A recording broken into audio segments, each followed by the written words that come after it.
todos, sejam bem-vindos. Vamos iniciar a nossa palestra semanal de quinta-feira na Sociedade Espírita Luz, Paz e Caridade, na plataforma do Facebook.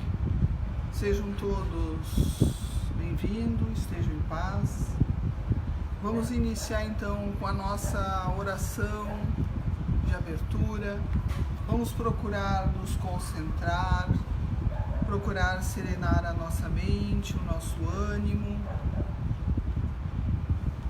sentir em torno de nós a presença dos benfeitores amigos que nos estimularam para estar aqui, nos amparam na nossa jornada.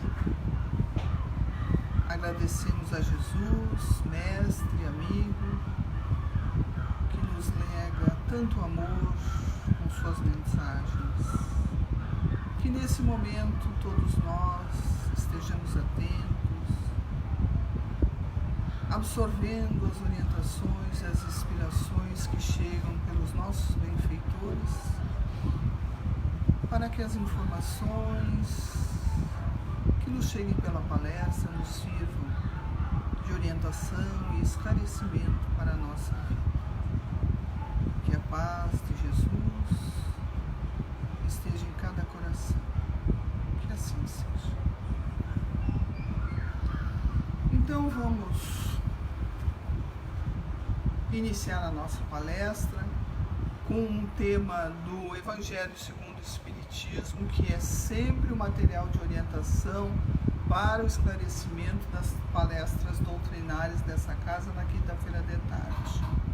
O nosso tema está lá no capítulo 12 do Evangelho, e o capítulo 12 é Amai os vossos inimigos, e ele vai abordar os itens 11 a 16, que fala sobre o duelo.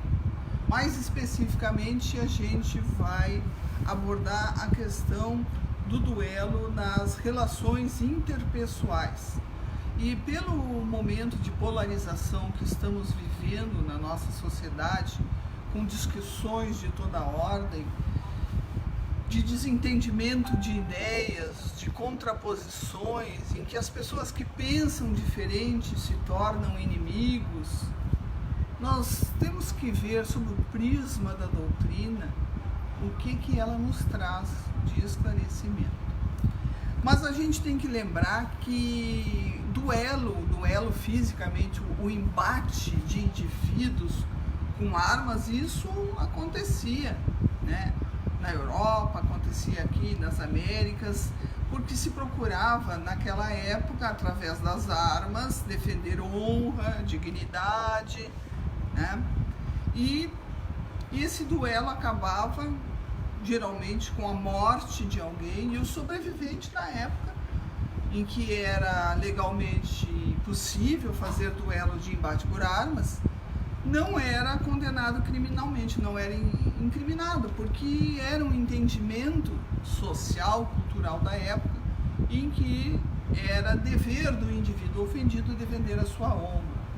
Se tem notícia que o Uruguai teria sido um dos últimos países a abolir essa prática.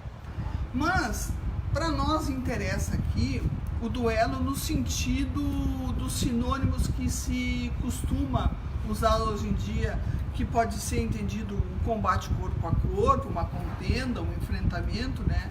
Ou um conflito armado, que não é o nosso caso que a gente está falando agora. A gente está abordando sobre o ponto de vista social, que é a oposição nas relações sociais, é a divergência, é o desacordo, é desavença, desentendimento, essas discórdias e controvérsias que tem que haver disputa e rixas na nossa sociedade. Por isso que eu lembro aqui que é sobre esse ponto de vista das relações sociais, das discórdias, dos desentendimentos e desacordos, que nós vamos focar o nosso entendimento. E é uma busca de reflexão para que a gente examine como é que tem sido as nossas inter-relações pessoais. cada um de nós, com aquele que convive na sua casa, no seu trabalho, com o seu vizinho, com o seu cônjuge, examine como é que tem sido as suas relações.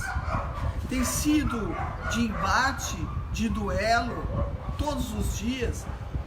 Como é que estamos enfrentando as conversações? São diálogos ou são monólogos? Onde só um fala porque tem razão. São combate de ideias ou ouvir ideias e apresentar contraposição? É diferente, porque às vezes as pessoas não conseguem estabelecer o diálogo. Já começam o embate, já começa o combate. É por isso que controvérsia nas relações, elas vão existir, porque nós não pensamos da mesma forma. Nós tivemos encarnações diferentes, experiências diferentes, capacidade de entendimento diferente e pontos de vista diferentes sobre diversas situações e causas. Mas como é que nós conduzimos isto é que vai caracterizar a situação de um diálogo, de uma conversação ou de um duelo interpessoal. Porque aí perpassa muito dos valores que cada um de nós tem em relação à sua pessoa, à sua vaidade, o seu orgulho. Por exemplo, quando nós, ao examinar os nossos pensamentos e começamos a perceber no nosso dia a dia que na nossa relação conjugal, na nossa relação com os filhos, ou com um colega de trabalho, ou com um vizinho, nós defendemos um ponto de vista e não nos afastamos dele, não aceitamos ouvir a contraposição do outro. Por quê? Porque eu quero ter razão. Gera um conflito. Gera a impossibilidade de o outro dizer o que ele pensa. E por que muitas vezes nós aceitamos não ouvir? Porque eu não quero ser vencido? Porque eu quero manter a minha razão? Porque eu não quero afastar 1 centímetro do meu ponto de vista? Porque eu não quero sair da minha área de conforto e reconhecer que eu estou errado? Então nós temos que examinar como é que nós estamos levando as nossas relações pessoais. Porque, como qualquer forma de desafio, o duelo de ideias ou entre tendências opostas, ela tem que ser no terreno das ideias e não a crítica à pessoa. Se tu pensa diferente de mim, isso não deve te diminuir diante da minha pessoa. O importante é que nós temos que manter o debate ao nível das ideias e não atacar a pessoa que pensa diferente de mim. Isso passa por nós sermos tolerantes com aqueles que pensam diferente de nós. E todas as vezes que nós impomos e queremos impor as ideias, nós vamos ter a geração de conflito. Porque aquele que é o meu interlocutor, ele também tem a sua vivência, ele também tem a sua inteligência, a sua capacidade de raciocinar, valores talvez diferentes dos meus, mas impor ideias a qualquer custo, às vezes depreciando e desrespeitando a opinião do outro, nós nos tornamos duelistas, porque queremos vencer pela força. Nós já temos um nível de civilidade que nós já nos detemos e não lançamos mão da força física, em grande maioria. Nós queremos vencer pela força do argumento, e às vezes esse argumento atinge a honra, a honorabilidade, a respeitabilidade do outro, para impor um argumento que talvez nem tenha sentido, nem tenha força moral para se sustentar por si próprio. Então, é essa imposição, é essa situação de conflito, de conflagração nas relações, a gente tem que estar muito atento, porque todo mundo quer paz, todo mundo reclama de uma humanidade conflagrada, mas quando chega a sua vez de demonstrar através do diálogo, da relação pessoal, é o primeiro que lança a mão da agressão. Então, se nós queremos uma sociedade pacificada, nós temos que nos pacificar também. Porque muitas vezes nós mantemos argumentos, forma de ser, de pensar, por simples orgulho. Vejam essa figura que aparece aí. Por não abrir mão do nosso orgulho, muitas vezes nós nos precipitamos em situações que às vezes não têm retorno. Porque não abrimos mão desse orgulho, não somos capazes de aceitar que o que o indivíduo está dizendo tem razão, que ele sabe mais do que eu, ou que ele enxerga coisas em mim ou em alguma situação que eu não enxergo por minha limitação. Mas eu não quero aceitar a minha limitação, eu rechaço e imponho a minha forma de pensar. Quanto tempo ainda mais eu vou fazer isso? Quanto tempo eu vou me segurar no meu orgulho, derruindo relações, derruindo a estabilidade da família, em nome de uma forma de pensar que muitas vezes é anacrônica, que não se sustenta mais pelo movimento social que evolui, que as pessoas amadurecem, que as pessoas têm outra forma de ver o mundo, e às vezes nós nos apegamos por pequenas verdades, olha, entre aspas, verdades, e criamos aquela bolha em que ali vivemos e queremos impor um conjunto de ideias que não se sustenta mais. É por isso que às vezes nós duelamos contra evidências de coisas que acontecem comigo mesmo e eu não aceito, ou com os outros, ou com as circunstâncias da família em que às vezes nos acovardamos para decidir por uma questão de orgulho e não enfrentamos. E aí nos colocamos contra uma corrente de pensar, às vezes, muito mais coerente do que a nossa.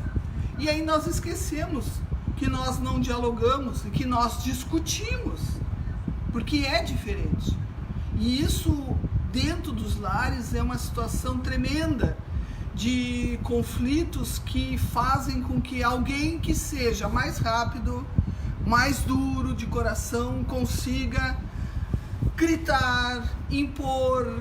Olha a situação que acontece como nessa figura que aparece aí. Os familiares não conseguem deter um diálogo fraterno. O diálogo pode ser caloroso, pode debater ideias, mas ele tem que ficar ao nível das ideias, não entrar no terreno das ofensas, na diminuição do outro, porque pensa diferente, ele é inferior de mim. E essas discussões podem até ser inflamadas, mas quando entra no terreno do enfrentamento e da disputa, a gente não se dá conta que a palavra fere profundamente, criando chagas de ordem moral que às vezes a pessoa leva da infância para a juventude, para a idade madura. Muitos de nós, talvez, se vasculhássemos a nossa consciência, tenhamos lá no fundo de alguma relação familiar, alguma palavra que nos foi dita, que nos feriu, que nos diminuiu, que nos magoou, que nos marca, criando estigmas, às vezes de baixa autoestima. Então, é nessas horas que aprender a calar é sinônimo de sabedoria. Porque o calar na hora certa não quer dizer se vencido, mas é a ponderação daquele que entende que não é o momento adequado, porque por mais que eu fale, a exaltação do outro é tamanha que sequer ele vai me ouvir, mesmo que eu tenha razão. Então, conversar mais tarde, com calma, para que o outro realmente ouça e internalize a informação. Isso é sair da área do duelo.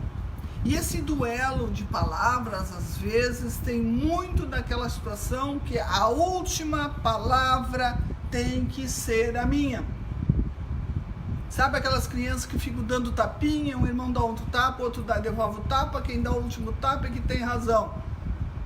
E às vezes isso acontece a nível da conversa, no trânsito, com o vizinho, com o cônjuge. Aonde houver relação humana, às vezes querer dar a última palavra é sinal de que quer manter a dominação, porque eu tenho a razão. Será E se tem razão, é a última palavra que vai marcar a posição? Ou é a atitude que tu tem diante dessa verdade? Então nós acabamos medindo força, nos magoamos, nos ferimos, porque o nosso orgulho, o nosso egoísmo é bem a característica da imaturidade espiritual.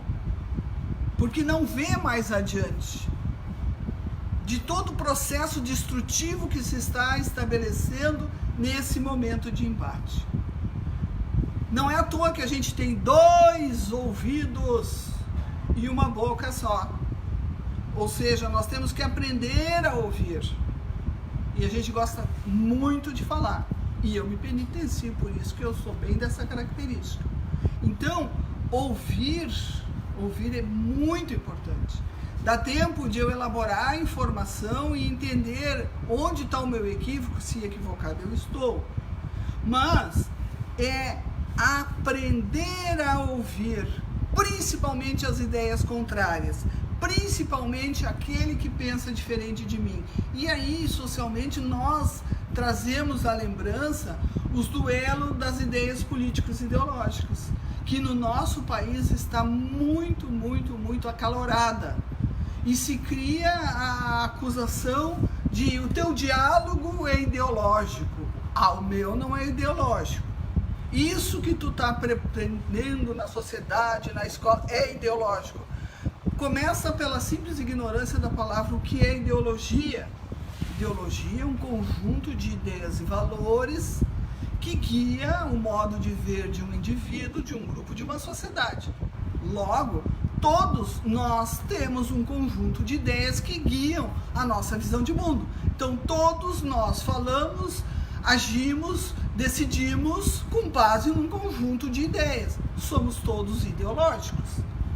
Mas nós estamos hoje vivendo um embate político de intolerância, tamanho que pensar diferente contra essas concepções cria um duelo tremendo, um conflito de embate inclusive físico, de cancelamento, de desmoralização. Isso tudo fragiliza a coesão social. Muito, muito, muito revestido por essa ideia de intolerância, de ser-se o dono da verdade, de saber-se além do senso comum das pessoas. Isso é orgulho, isso é uma vaidade fria, vã. E é imprescindível aprender a respeitar essa opinião do ponto de vista do outro e buscar um meio de convivência social, porque tem espaço para todos sem que o outro seja diminuído. Tem uma frase que foi dita por Divaldo no 4º movimento Você é a Paz, lá em São Paulo, em novembro de 2008, que diz: a paz do Cristo é universal e apolítica. Ela é apolítica, ela não tem revestimento político partidário. E isso tudo a gente tem que pensar na externalização, mas a gente também tem que pensar sobre o ponto de vista das ideias daqueles que inclusive não falam, mas fervilham ideias diferentes, que é os duelos mentais.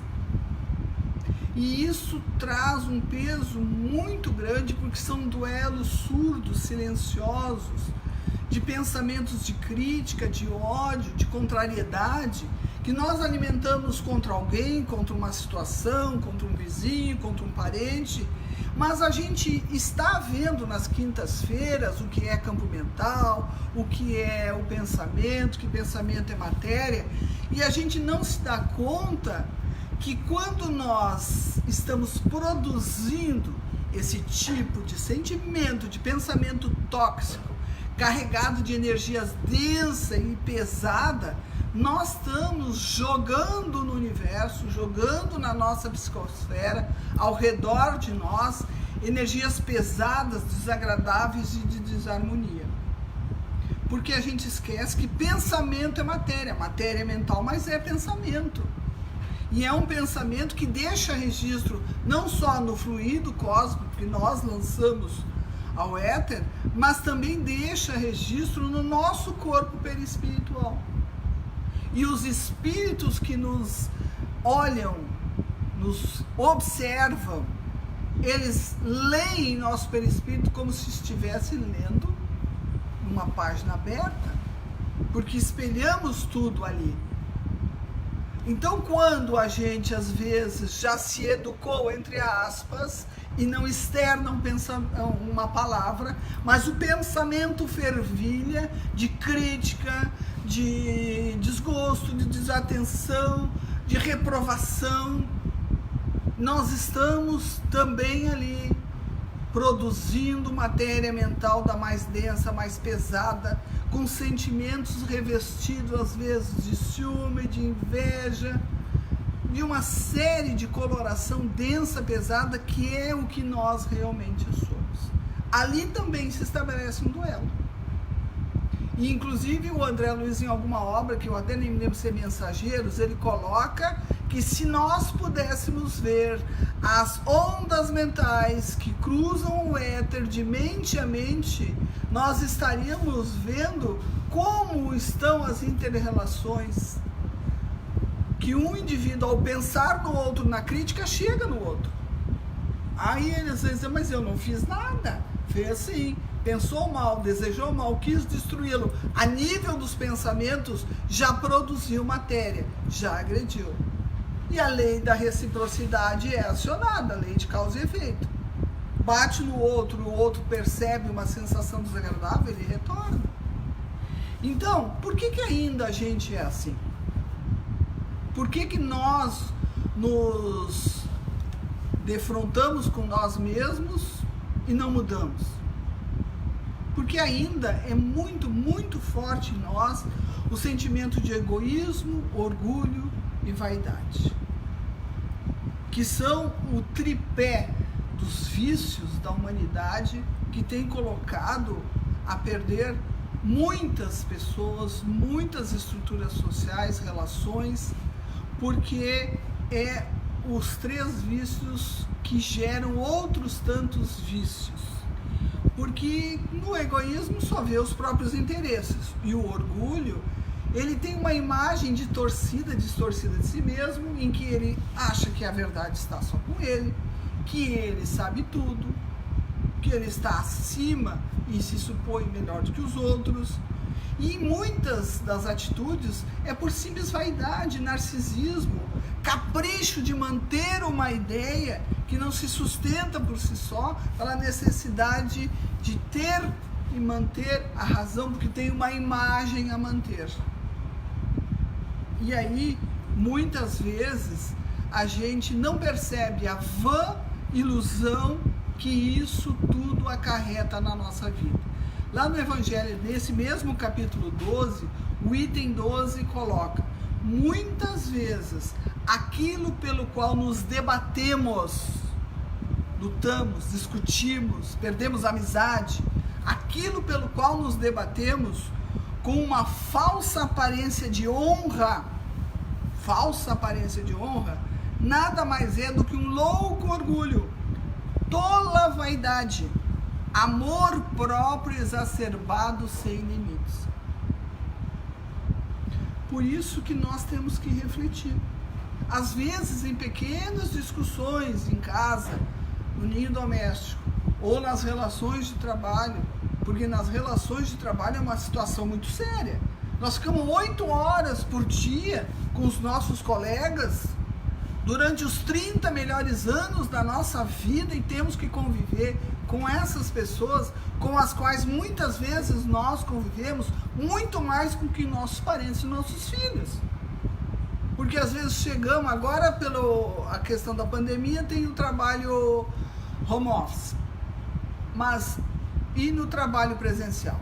Estamos lá convivendo com pessoas que pensam diferente da gente, e nos embates, e tornamos o ambiente de trabalho um local muito difícil, porque não, às vezes, aceitamos ideias ou são intolerantes. Eu digo nós, mas os outros podem ser e nós não. Mas estar vivendo num ambiente tóxico, deflagrado assim, é um tremendo ensinamento para cada um de nós, que mostra exatamente aquilo que não é bom, aquilo que eu não devo fazer com o outro. E essa situação passa também pelo nosso progresso espiritual, pelo esclarecimento que a gente tem que ter para lidar com essa situação. Diz ainda o Evangelho no capítulo 12: quando a caridade for a regra da conduta dos homens, eles adequarão seus atos e palavras a esta regra. Qual regra? A regra de ouro: fazer aos outros somente o que queremos que nos façam. Eu gostaria de sempre estar numa situação de embate, de duelo, de discussão, relações tóxicas, relações destrutivas pela palavra. Não. Eu faço isso? Será que faço? Vamos nos examinar. Porque todo o bom sentimento gera bons pensamentos e palavras boas, palavras equilibradas. Mas quando a boca fala do que vai cheio o coração, como Jesus dizia, e o que a gente ouve não é bom, o sentimento não é bom, o pensamento não é bom, a palavra fere, destrói, magoa. Por isso que vamos refletir. Como é que eu tenho tratado o meu cônjuge? Como é que eu tenho tratado os meus filhos? As pessoas que convivem comigo? Porque essas palestras aqui não é lavagem cerebral, gente. É para nós refletirmos sobre a nossa conduta. E muitos de nós, às vezes, diz: eu vivo no inferno. Nós já falamos também isso lá no campo mental, no estudo de quinta-feira, que cada um de nós cria o seu céu ou inferno, conforme o teor de pensamentos, sentimentos que ele abriga no seu campo mental. Ora, sendo um indivíduo que está sempre irado com todo mundo, criticando a todos, não satisfeito consigo, não consegue ver o bem que está no outro, ele não está criando um campo mental completamente minado com maus sentimentos, maus pensamentos, uma toxicidade que vai lhe corroer a estabilidade, inclusive, do organismo físico? Sim, vimos lá no estudo do campo mental. Então, esse estado interior de pacificação, de amor e de harmonia, que é o chamado reino dos céus, que cada um cria em si mesmo, é criação nossa, é manutenção nossa, porque nós cuidamos e vigiamos os nossos pensamentos, nossos sentimentos, a nossa emoção, a nossa palavra. E isso é importante, que quando a gente diz não ao duelo dos pensamentos, dos sentimentos, a gente começa a criar a cultura da paz. Quando Jesus fala em pureza de coração, é a simplicidade, a humildade que exclui o egoísmo, o orgulho, a vaidade, esses vícios que deterioram as relações. Por isso que o pacificador, antes de tudo, ele distribui a paz, porque ele já criou essa condição dentro de si mesmo. E essa cultura da paz passa pela pacificação dos sentimentos, de não ter essa necessidade de vaidade, de orgulho, de ter que estar duelando, ter que ter razão e não tendo razão. Por isso que eu preciso me autoconhecer. O que me leva a ser assim? Por que isso me satisfaz? Essa coisa tão pequena, tão destrutiva. Eu tenho que controlar, aprender a controlar isso aí. E mais do que isso, eu tenho que transformar essa acidez que existe em mim em algo bom, alinhado com a lei de Deus de pacificação, da lei de justiça, de amor e caridade. E eu tenho isso tudo registrado dentro de mim num lugarzinho chamado consciência. Porque está lá no livro dos Espíritos. Aonde está registrado a lei de Deus? Na consciência. Ouçamos então a nossa consciência. Vamos fazer esse trabalho de recolhimento. Vamos nos ouvir o que a gente diz. Ouvir em reflexão, em recolhimento, em prece. porque a prece nos religa aos benfeitores. E é um valioso meio para buscar essa harmonização espiritual. É um momento em que nós aquietamos o nosso campo mental de uma série de correntes, de pensamentos contraditórios e deixamos o nosso benfeitor chegar até nós, falar, auxiliar, aconselhar, ouvir a nossa consciência. E aí nós entramos num terreno de pacificação e cultivamos essa paz que há em nós. E não esqueçamos, a doutrina espírita trabalha as consciências, ela esclarece, ela ajuda, socorre, mas o importante é esclarecer. Por isso a fé raciocinada é aquela que faz com que nós saibamos o que fazemos, por que fazemos, qual a razão. Isso apela à razão, e nós já temos no nosso desenvolvimento, encarnação após encarnação, acumulado conhecimento, cultivado a razão, elaborado a inteligência, para agora transformar os nossos instintos animais em sentimentos purificados, elevados no bem. É este momento de reflexão.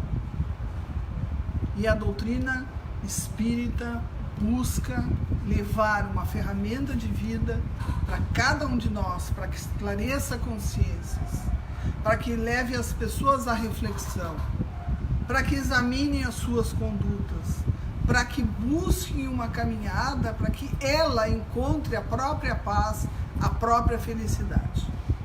Colocar na mão do outro, reza por mim, me ajuda, tudo para mim.